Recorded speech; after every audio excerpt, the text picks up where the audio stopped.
सो हम अपने टॉपिक की ओर जाएंगे जो हमने पिछले रविवार आपको जो है बताया था। पहला फल आत्मा का कौन सा है? दूसरा, तीसरा और चौथा। और आज अब हम कृपा के बारे में जानेंगे। हालेलुया। और कृपा के बारे में मैंने आपको बहुत बार बताया है। हालेलुया। कृपा के बारे में मैंने आपको बहुत बार बताया कि कृपा क्या होती है। हालेलुया। कृपा वह है जो हमारी अपनी योग्यता के अनुसार हमारे ऊपर कोई अनुग्रह नहीं कर सकता। दूसरे को किसी को हमारे ऊपर तरस आ जाए, या अगर हम कहें हम अपनी योग्यता से वह नहीं कर सकते हैं, परंतु जो परमेश्वर है वो अपनी योग्यता के अनुसार हम पर हमारे लिए वह काम हो जाए जो हम करने में असमर्थ हैं, परंतु वह हो जाए, वह कृपा है, वह अनुग्रह है। हालेलुया। तो आप मेरे साथ निकालिए दूसरा शमूएल उसका 22 अध्याय उसका 36 वचन। दूसरा शमूएल 22 अध्याय उसका 36 वचन।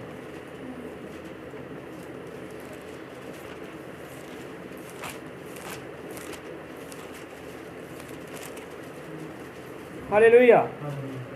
जहाँ लिखा है, तूने मुझको अपने उद्धार की ढाल दी है और तेरी नम्रता मुझे बढ़ाती है। परमेश्वर का पवित्र कलाम क्या कह रहा है? परमेश्वर का पवित्र कलाम कह रहा है कि तूने मुझको किसकी ढाल दी? उद्धार की ढाल दी। ठीक है। बाइबल के बीच में यीशु मसीह के चेलों ने भी यीशु मसीह से पूछा था कि हम तो सब कुछ तेरे पीछे जो है छोड़कर चल दिए हैं, हमें क्या मिलेगा? मतलब क्या है? उद्धार पाना बाइबल के बीच में लिखा है मनुष्य के लिए क्या है? असंभव है, परंतु परमेश्वर सब कुछ कर सकता है। हालेलुया। तो वचन में लिखा है, तूने मुझको अपने उद्धार की ढाल दी है और तेरी नम्रता मुझे बढ़ाती है। हालेलुया। मतलब वो परमेश्वर का वचन कह रहा है कि मैं जो है, तूने मुझे दी है उद्धार की ढाल, मेरे पास नहीं थी, तूने मुझे उद्धार की ढाल दी है। और उसके बाद क्या किया है? तूने अपनी नम्रता, तेरी नम्रता है जो मुझे आगे बढ़ाती है। हालेलुया। सो आगे जाएंगे भजन संहिता 3 अध्याय उसका 8 वचन। ठीक है, आप वचनों को नोट कर सकते हैं क्योंकि अगर मैं एक एक वचन निकाल के पढ़ूंगा मेरे को समय काफ़ी लगेगा, तो मेरे पास जो नोट बना हुआ है मैं उससे पढ़ूंगा। भजन संहिता 3 अध्याय उसका 8 वचन कहता है, उद्धार यहोवा से होता है। उद्धार किससे होता है? यहोवा ही से होता है। और हे यहोवा, तेरी आशीष तेरी प्रजा पर हो। हालेलुया। ठीक है। उद्धार के लिए अगर इंसान अपनी पूरी पावर, पूरी शक्ति, पूरा धन दौलत सब अपनी वाह तक लगा दे, अपना कुछ भी ना रख छोड़े, फिर भी उद्धार नहीं पा सकता। और ये परमेश्वर का वचन क्या कहता है? फिर से पढ़ते हैं कि उद्धार यहोवा ही से होता है। हे यहोवा, तेरी आशीष तेरी प्रजा पर हो। हालेलुया। वचन कह रहा है कि जो उद्धार करता है वो यहोवा ही करता है, और वो कहता है कि तेरी प्रजा का तू क्या कर? आशीष दे, उद्धार कर उसका। हालेलुया। और अगला जो फल है वो है भलाई। अगला फल है भलाई। भजन संहिता 23 अध्याय उसका 6 वचन। तो यहाँ लिखा है, निश्चय भलाई और करुणा जीवन भर मेरे साथ बनी रहेगी, और यहोवा के धाम में मैं सर्वदा वास करूंगा। हालेलुया। आज हम जहाँ परमेश्वर के पवित्र जो है भवन के बीच में बैठे हैं, जहाँ परमेश्वर के पवित्र चर्च के बीच में बैठे हैं, इसके बीच में हमारी कोई योग्यता नहीं है। हालेलुया। ये भलाई किसने की है हमारे साथ? ये प्रभु यीशु मसीह ने की है। हालेलुया। ये भलाई किसने की है? प्रभु यीशु मसीह ने हमारे साथ की है। और आगे जो है, ठीक है, याकूब की पत्री में भी परमेश्वर का कलाम कहता है कि यदि कोई भलाई करना जानता है, यदि कोई भलाई करना जानता है और वह नहीं करता, तो उसके लिए क्या है? पाप है उसके लिए। हालेलुया।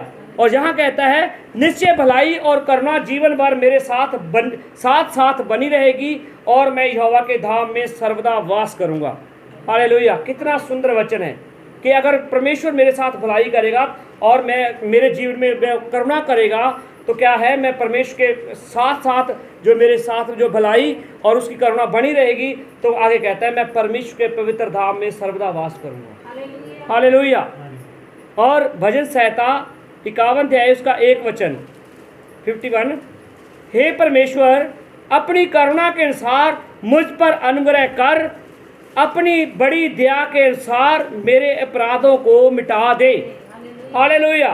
अगर मैं आपको बताना चाहता हूँ, बैल के बीच में लिखा है कि हम पापी ही थे, तभी प्रभु यीशु मसीह हमारे लिए जो सही समय के ऊपर जो है क्रूस के ऊपर बलिदान हो गए। ठीक है, आज पापियों के लिए कितने लोग मर सकते हैं? पापी के साथ खड़ कितने लोग सकते हैं? कोई भी नहीं हो सकता ना। ये किसने भलाई की हमारे साथ? परमेश्वर ने। परमेश्वर ने जो है हम पर हमारे लिए अपने पुत्र को बलिदान दे दिया कि वो क्या करे। बाइबल के बीच में लिखा है ना, यूहन्ना की इंजील में, जब तक कोई दाना ना मरे, मतलब पृथ्वी के बीच में ना उगाया जाए, मरे ना, वह बहुता प्रतिफल नहीं ला सकता। और देखिए, प्रभु यीशु मसीह को पिता ने हमारे लिए जो इस संसार के बीच में भेजा, प्रभु यीशु मसीह क्रूस के ऊपर हमारे लिए बलिदान हुए। आज हम क्या है, आज जो हम प्रतिफल है, मतलब आज जो हम फल हैं वो यीशु मसीह का ही है। यीशु मसीह ने पहले जो है हमारे लिए, हम पापी ही थे तब वो मरे। हालेलुया। और यहाँ लिखा है 51 की 1 में कि हे परमेश्वर अपनी करुणा के अनुसार मुझ पर अनुग्रह कर, अपनी बड़ी दया के अनुसार मेरे अपराधों को मिटा दे। परमेश्वर ने हमारे अपराधों को मिटा दिया। हालेलुया। ठीक है, हो सकता है कभी कभार जब हमारे जीवन में हम कभी एकांत में बैठे होते हैं और हम बैकग्राउंड में चले जाते हैं तो हमारे अपराध याद आते हैं, परंतु परमेश्वर हमारे अपराधों को फिर से दोबारा याद नहीं करता। जो साफ हो गया मतलब हो गया। हालेलुया। अगर हमने उसके बीज को रखा है, उसके बीच में परमेश्वर और कुछ नहीं कर सकता हमारे लिए। हालेलुया। इसके बाद आते हैं विश्वास। विश्वास बाइबल के बीच में आप रीड करोगे, पढ़ोगे तो विश्वास क्या है? विश्वास परमेश्वर के वचन के अनुसार विश्वास जो है, परमेश्वर ने हमें वरदान भी दिया है, पवित्र आत्मा का वरदान भी है और पवित्र आत्मा का फल भी है। हालेलुया। कभी कभार क्या होता है कि बहुत से भाई बहनें जो है वो विश्वास से अपने जीवन में चलते रहते हैं, अपने विश्वास को लोगों के ऊपर प्रकट नहीं करते हैं। हालेलुया। और बाइबल के बीच में लिखा है, पतरस की पत्री में लिखा है कि आपके जीवन में जब आपका विश्वास परखा जाए तो हमारे लिए क्या है? एक आनंद की बात है। ठीक है, एक जब विश्वास परखा जाता है तो हमारा क्या है? खरे जो है निखाल से सोने के समान निकलता है। हालेलुया। विश्वास का वरदान परमेश्वर के द्वारा दिया जाता है और विश्वास वरदान भी है और फल भी है। और आगे मैं बताना चाहता हूं, आप जितना वचन बोओगे उतना विश्वास होगा। ठीक है, रोमी पत्री 10 अध्याय 17 वचन में लिखा ना, विश्वास सुनने से और सुनना मसीह के वचन से होता है। जो कोई वचन सुनेगा वह विश्वास से भर जाएगा। हालेलुया। मत्ती की इंजील 17 अध्याय उसका 20 वचन, तो यहाँ लिखा है, उसने उनसे कहा, अपने विश्वास की घटी के कारण, क्योंकि मैं तुझसे सच कहता हूँ, यदि तुम्हारा विश्वास राई के दाने के बराबर भी हो और इस पहाड़ से कहो कि यहाँ से सरक कर वहाँ चला जा, तो वह चला जाएगा और कोई तुम्हारी बात तुम्हारे लिए कोई भी असंभव ना होगी। कोई भी बात तुम्हारे लिए क्या है? असंभव ना होगी। आज क्या है, हम पहले बोलते, बाद में पहले हमारे हृदय के बीच में संदेह होता है, मैं इतने आदमियों के बीच में बोलूँगा, ठीक है, कभी कहीं ऐसा ना हो कि वह ना हो और मेरा क्या बन जाए? मजाक बन जाए। ऐसा नहीं है। आप विश्वास के, प्रभु यीशु मसीह ने कहा, अगर पहाड़ को कहोगे ना, विश्वास कितना होता है? कितना विश्वास? राई के दाने के जितना। राई कितनी बड़ी होती है? बहुत बड़ी होती है, बहुत छोटी होती है, परंतु हो ही जाती है। फल कितना होता है उसका? हालेलुया। तो यीशु मसीह ने इसलिए सबसे छोटा बीज बताया कि आपके बीच में राई के दाने के जितना विश्वास है। मतलब मैं ये नहीं कहता हूं कि आप उतना का विश्वास लेके बैठना है, आप उससे भी बड़ा विश्वास लेके बैठ सकते हो, आप उससे भी बड़ा विश्वास लेके चल सकते हो, आप उससे भी बड़े विश्वास के बीच में अपने जीवन को व्यतीत कर सकते हो बस। और जहाँ कहा है कि मतलब यीशु मसीह ने कहा कोई भी बात तुम्हारे लिए संभव ना होगी। मतलब हर कोई बात आपके लिए संभव है। बोलना किससे है? विश्वास से। हालेलुया। मत्ती की इंजील 21 अध्याय उसका 22 वचन। और जो कुछ तुम प्रार्थना में विश्वास से मांगोगे तो वह सब तुमको क्या करेगा? मिलेगा। विश्वास से मांगोगे तो सब कुछ जो हम मांगेंगे विश्वास से हमें मिलेगा। मरकुस इंजील 9 अध्याय उसका 23 वचन कहता है, यीशु ने उससे कहा, यदि तू कर सकता है, आगे लिखा है, ये क्या बात है? विश्वास करने वाले के लिए सब कुछ हो सकता है। विश्वास करने वाले के लिए सब कुछ हो सकता है। ठीक है, क्या है, आज बहुत से भाई बहन हैं, ठीक है, वो प्रार्थना करवाते हैं, परमेश्वर के दास से प्रार्थना करवाते हैं, परंतु विश्वास के तो वो विश्वास तो उसके पास भी नहीं होता है। वो क्या मालूम है, सिर्फ इतना देखना चाहते हैं, कोई बात नहीं, आज प्रार्थना करवा के देखते हैं, होगा ठीक है, ना होगा तो कोई बात नहीं। क्योंकि क्या है, प्रार्थना करवाने वाले को विश्वास होना चाहिए। अगर विश्वास नहीं है तो वह प्रार्थना आपके लिए कोई फल नहीं लेके आएगी, वह प्रार्थना कोई भी उत्तर नहीं लेके आएगी। हालेलुया।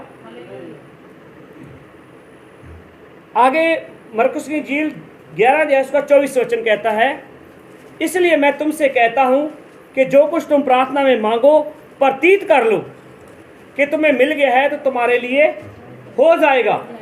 मतलब जो कुछ प्रार्थना में मांगा है, मतलब वो डन हो गया है।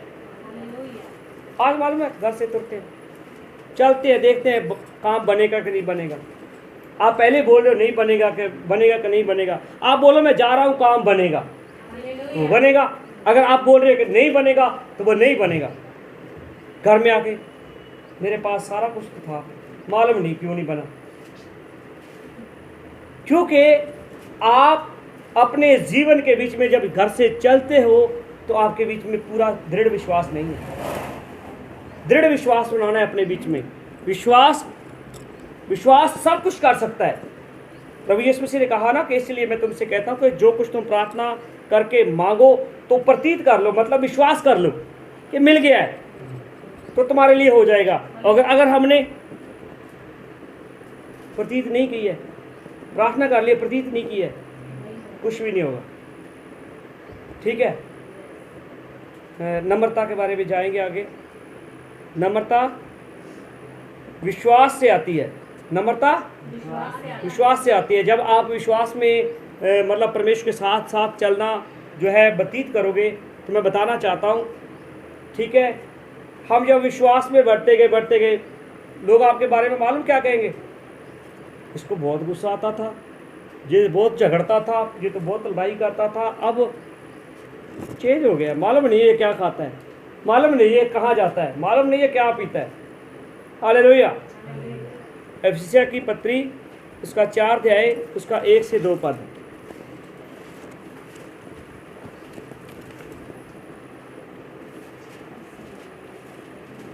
इसलिए जो प्रभु में बंदी हूँ तुमसे विनती करता हूँ कि जिस बुलाहट के लिए तुम बुलाए गए हो उसके योग्य चाल चलो, अर्थात सारी दीनता और नम्रता सहित और धीरज धर के प्रेम में एक दूसरे की क्या कर लो? सह लो।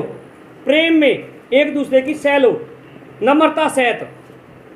सबसे पहले वो कहता है कि मैं, परमेश्वर का दास कहता है कि मैं क्या हूँ? प्रभु का बंदी हूँ और तुमसे विनती करता हूँ। मतलब मैं परमेश्वर का दास हूँ और मैं तुमसे क्या करता हूँ? विनती करता हूँ उसके जिस बुलाहट में बुलाए गए हो।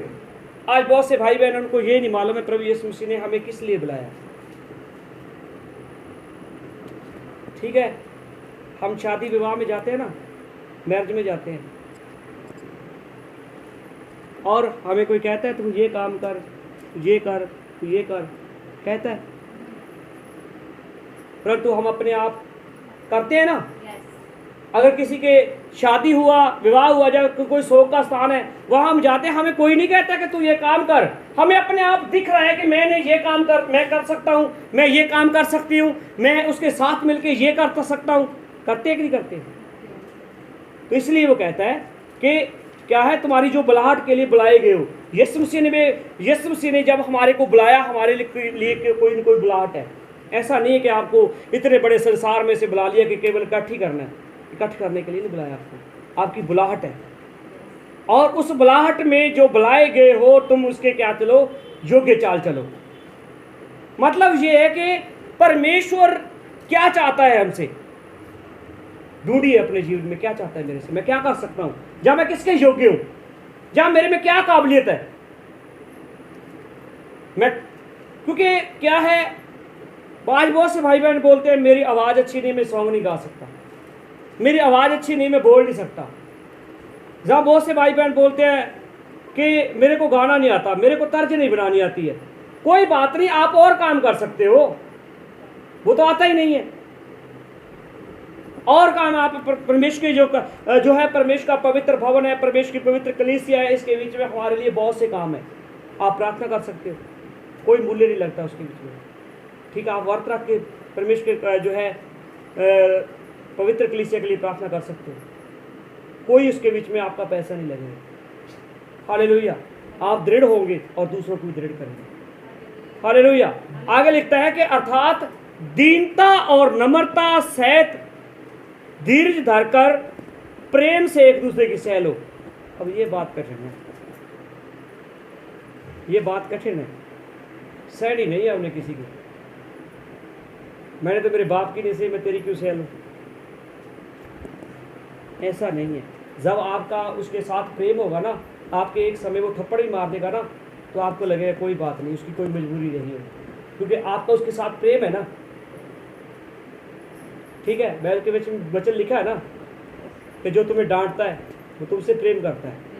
हालेलुया। वो परमेश्वर का वचन इसलिए कह रहा है कि तुम जो नम्रता सहित धीरज धरकर प्रेम में एक दूसरे क्या कर लो, सह लो।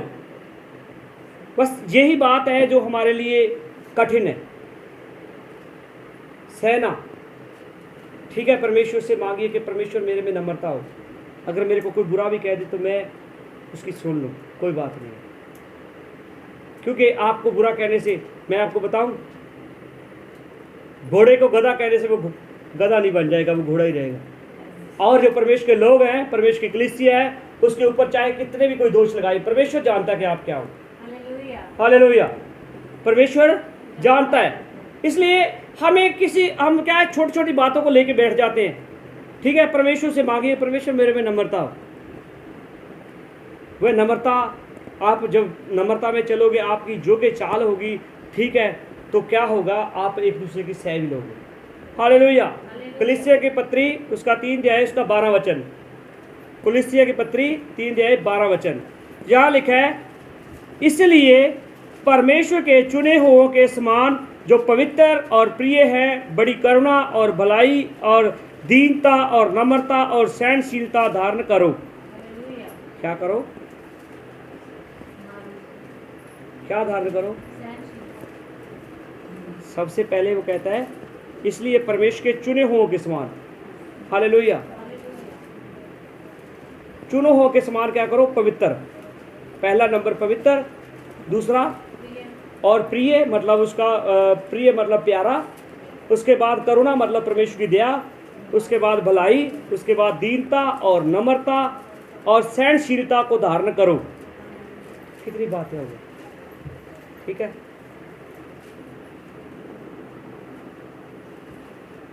अब नम्रता की परिभाषा क्या है? नम्रता दास के जैसे समर्पण करना, ये नम्रता है। प्रभु यीशु मसीह के पास सब अधिकार थे। प्रभु यीशु मसीह को जब कोड़े मारे गए, प्रभु यीशु मसीह के जब चेहरे के ऊपर थूका गया, उसके काने मारे गए, उसके चपेड़े मारी गई, उसके कांटों का ताज उसके सर के ऊपर रख दिया, क्या यीशु मसीह कुछ नहीं कर सकते थे? क्या यीशु मसीह के पास पावर नहीं थी? तो उसने क्या कर लिया? बाइबल के बीच में लिखा है, उसने अपने आप को शून्य कर दिया, उसने सब कुछ सह लिया, क्योंकि उसको मालूम था कि ये सहने के लिए परमेश्वर ने मुझे भेजा। ठीक है, नम्रता दास के जैसे समर्पण करना ही नम्रता है। विरोध, घमंड, नम्रता और घमंड मनुष्य में नहीं होना चाहिए। इसके बाद अब लास्ट आता है संयम। संयम, हालेलुया। लास्ट फल है संयम है। संयम के बारे में जो व्यक्ति आत्मा, प्राण और शरीर में रहते हुए गंध मंद से दूर रहे और संयम से काम करे। गंध मंद से दूर रहने। आज मालूम है क्या है, मैं आपको बताना चाहता हूँ, मैं बहुत बार इस बात को बोला करता हूँ कि जो लोग कभी कभार चर्च आते हैं उससे शैतान को कोई फर्क नहीं पड़ता है। शैतान को फर्क पड़ता है वह लोग जो हर रविवार चर्च आते हैं। हालेलुया। और वह प्लानिंग करता है कि कोई ऐसी रुकावट डालूं जो आज चर्च ना जा पाए, आज मैं ऐसे काम दूं, इसको ऐसा लालच दूं कि ये ना जा पाए। होता है कि नहीं होता है? हालेलुया। अफसिया की पत्री उसका 5 अध्याय उसका 18 वचन। अफसिया की पत्री 5 अध्याय उसका 18 वचन। दाख रस से मतवाले ना बनो, क्योंकि इसमें लुचपन होता है, पर आत्मा से परिपूर्ण हो जाओ। हालेलुया। वचन क्या कहता है? तुम दाख रस से मतवाले ना बनो, क्योंकि इससे जब कोई आदमी जब देखिए शराब पी लेता है, उसके बाद चाहे तो वो गंदी गंदी गालियां बकेगा, चाहे वो घर में रात करेगा, चाहे वो आस पड़ोस को सताएगा। और जब उसने कोई भी नशा नहीं किया हो तब वो कैसे बैठा होता है? चुपचाप। उसको 10 बार बुलाते, 1 बार बोलता है। हालेलुया। तो इसलिए हमें क्या करना है? संयम से। सबसे पहले क्या है? दाख रस पी के हमने मतवाले नहीं होना है, क्योंकि अगर हम दाख रस पी के मतवाले हो जाएंगे और मतवाले होने के बाद आगे क्या आएगा? हाँ जी, फिर लुचपन स्टार्ट होगा, गंदे गंदे काम स्टार्ट हो गए। और गंदे गंदे जब हम काम करेंगे तो क्या परमेश्वर इससे खुश होता है? हाँ जी, खुश होता है परमेश्वर।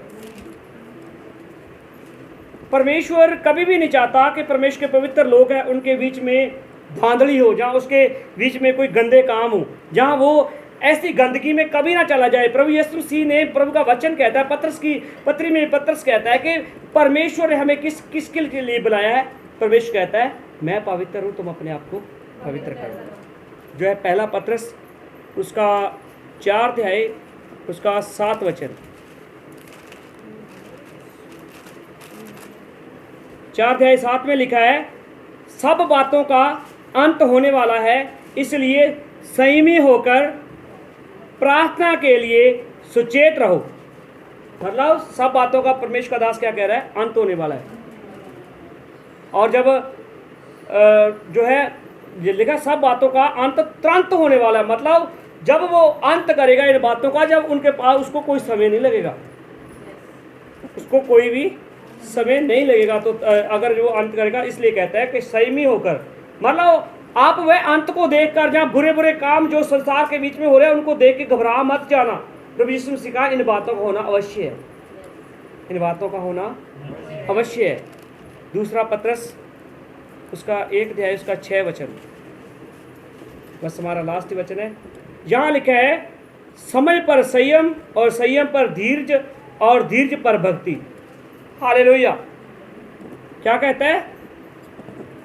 समय पर संयम, संयम पर धीरज और धीरज पर भक्ति। तो ये बातों का अगर हमारे बीच में है, अगर आप भक्ति कर रहे हो और इसके साथ साथ आपके बीच में संयम नहीं है, आपके बीच में धीरज नहीं है और आपके बीच में समझ नहीं है, ठीक है, मैं बताना चाहता हूँ, जब आपके हमारे घर के बीच में, जब आप आस पड़ोस में जब लड़ाई या झगड़ा होता है ना, तो आप इसको पहचानिए कि वे झगड़ा किस कारण हो रहा है। और आपको लगता है ना कि उसका विवाद मेरे ऊपर गिरने वाला, आप सैड हो जाएंगे, कोई फर्क नहीं पड़ेगा आपको, कोई फर्क नहीं पड़ेगा, क्योंकि आपको बीच में संयम है, आपके बीच में धीरज है, आपके बीच में नम्रता है। और अगर ये परमेश्वर के फल आपके जीवन के बीच में है, लोग आपके बारे में चाहे कुछ भी कहे, आपको कोई फर्क नहीं पड़ेगा। आपको ये मालूम होना चाहिए कि हमारा परमेश्वर कैसा है, वह मेरे को जानता है, ठीक है, वह मेरे को परमेश्वर जानता है। मैं गंदा हूँ चाहे चंगा हूँ चाहे कैसा भी हूँ, ठीक है, दुनिया मेरे बारे में क्या कहती है, मुझे इससे कोई फर्क नहीं पड़ता है। हालेलुया। क्योंकि परमेश्वर प्रभु यीशु मसीह जो थे उनके बीच में पूरी, आप बाइबल को रीड कर लेना, पूरी बाइबल के बीच में यीशु मसीह के बीच में ऐसा उन्होंने दोष चाहे कितने भी लगाए, साबित एक भी नहीं हुआ। तो उनके दोष लगाने से क्या यीशु मसीह क्या हो गए? पापी हो गए? या उनके दोष लगाने से उन्होंने कहा कि ये तो कुफर बकरा है, चाहे कुछ भी कहा, उससे कोई फर्क नहीं पड़ता है। हमारे जीवन में जो है इन बातों का, इस परमेश्वर ने जो हमें फल दिए हैं, 9 फल दिए हैं, इन फलों का होना हमारे लिए आवश्यक है। आपके जीवन में ये फलों का होगा। अब देखिए, मैं अब से जो 3-4 दिन पीछे मैं वीडियो को देख रहा था, पाकिस्तान के बीच में चर्च जला दिए गए, उनके घर जला दिए गए, बाइबल जला दिए गए, ठीक है, उनका घरों का सामान जो है पूरी तरह से बिखेर दिया गया, पूरे के घर तोड़ दिए गए। हम होते क्या करते?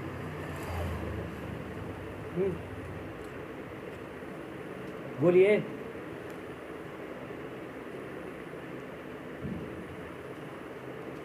हालेलुया। मैं आप पर छोड़ता हूँ, आगे नहीं बोलूँगा। सो परमेश्वर आपको इन वचनों के द्वारा आशीष दे। सर को जय मसीह की। God bless you.